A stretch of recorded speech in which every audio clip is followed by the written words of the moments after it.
Hello students, let's see the question. Our question is for irreversible expansion of an ideal gas under isothermal condition. The correct option is, देखो यहाँ पर irreversible expansion है ideal gas के लिए, किसमें under isothermal condition के लिए.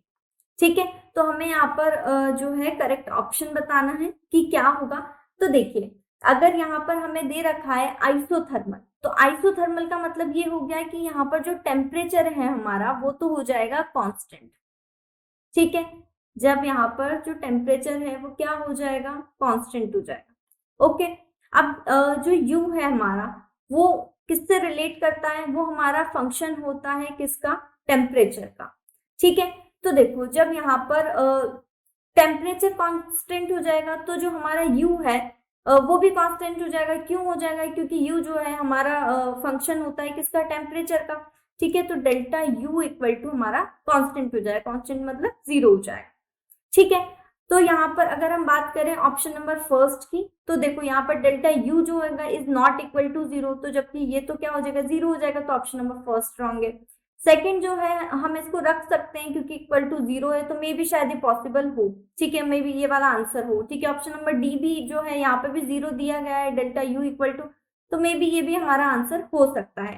ठीक है, सी ऑप्शन जो है यहाँ पे नॉट इक्वल टू 0 है, तो ये भी हमारा इजीली क्रॉस हो जाता है.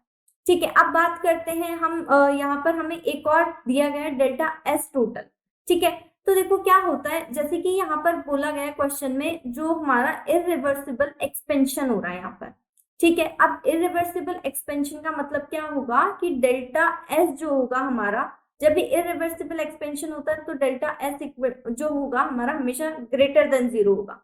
ठीक है, ये किसके लिए आता है, इरिवर्सिबल के लिए. और अगर रिवर्सिबल के लिए आएगा तो डेल्टा एस जो होगा हमारा 0 आता है.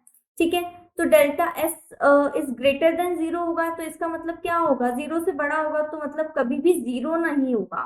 ठीक है, तो डेल्टा एस जो होगा इज नॉट इक्वल टू 0.